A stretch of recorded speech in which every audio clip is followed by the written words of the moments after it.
Ari, question for you. Look, just to give you some perspective, I'm a business coach, but I actually niche in the productivity coaching market. So my core target are people that are time poor, business owners that are time poor, and they suffer from procrastination and overwhelm, and that's essentially what I do. So I'm quite fortunate, due to everything you've taught me, everything I've reviewed with your resources, that when I get them on a call, I can actually have I'm very happy with my conversions. In fact, I actually work out whether I want to work out with them or not. So my challenge at the moment, which is what I wanted to ask you, it's a two-pronged question, is that I've heard a lot about these host-beneficiary relationships where, I look at who else has got my target market and possibly talk to them about accessing their database, not owning it, but just accessing it so they can put me in front of it.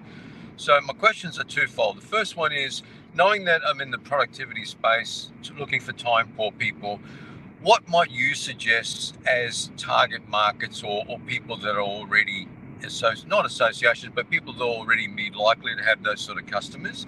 And secondly, what do I say to these people? I mean, what I want to say to them is that, look, I got this product and I'm good at this and you're not, and you got all these people there that can do it with my assistance. How about you put me in front of them? But I want to say that the delicate, non-mafia way. Sure. The first thing I would do, as I'm hearing that scenario, is productivity. First of all, the generic concept applies to anybody. What I would do if I would niche down into an industry. Say plumbers, for instance. I'm thinking out loud here.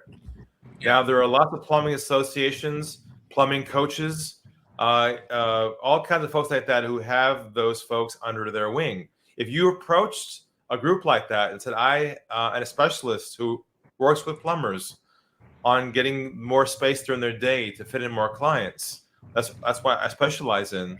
Would you be open to me doing an educational webinar or some information to your audience to see if they resonate with that message? Would you be open to that? See, that's a much safer approach than let me sell you my product to your clients. Yeah.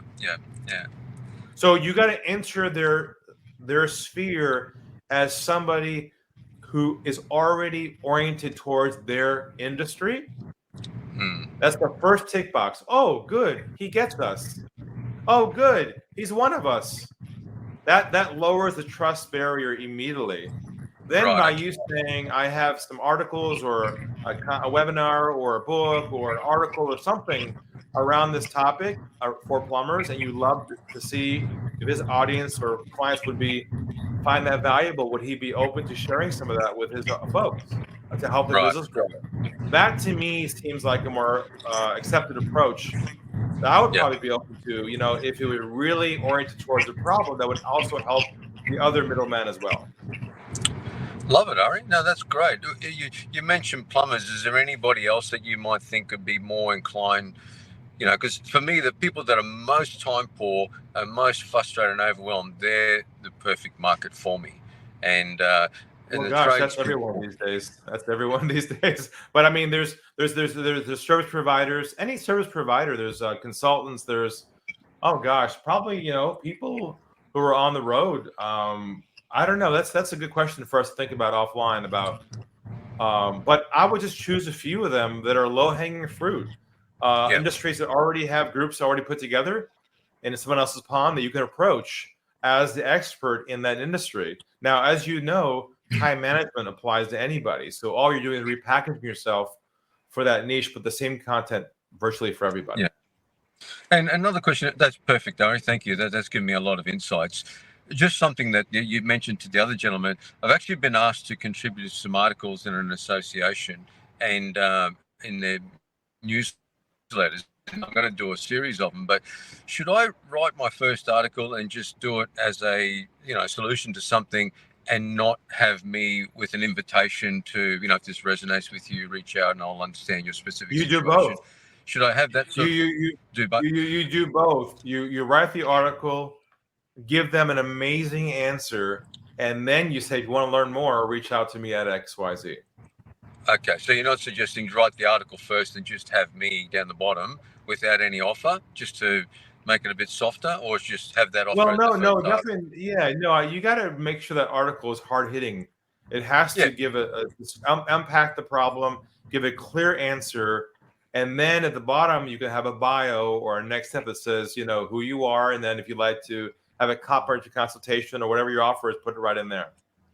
Okay, so you wouldn't do just the article with the solution and no offer. Perfect. Excellent. I was a bit worried about that, thinking, oh, should I, shouldn't I? But I thought, no. Yeah. No, in fact, I just talked to someone, a group as well, who asked me for some articles, but were not willing to put a next step under the article back to me. I said no. Right, perfect. Because That's I'm the delivering answer the value. The article is not a bait and switch. The article is hardcore content. It lands hard, but not to have a bio with a next step behind it. Why would I do that?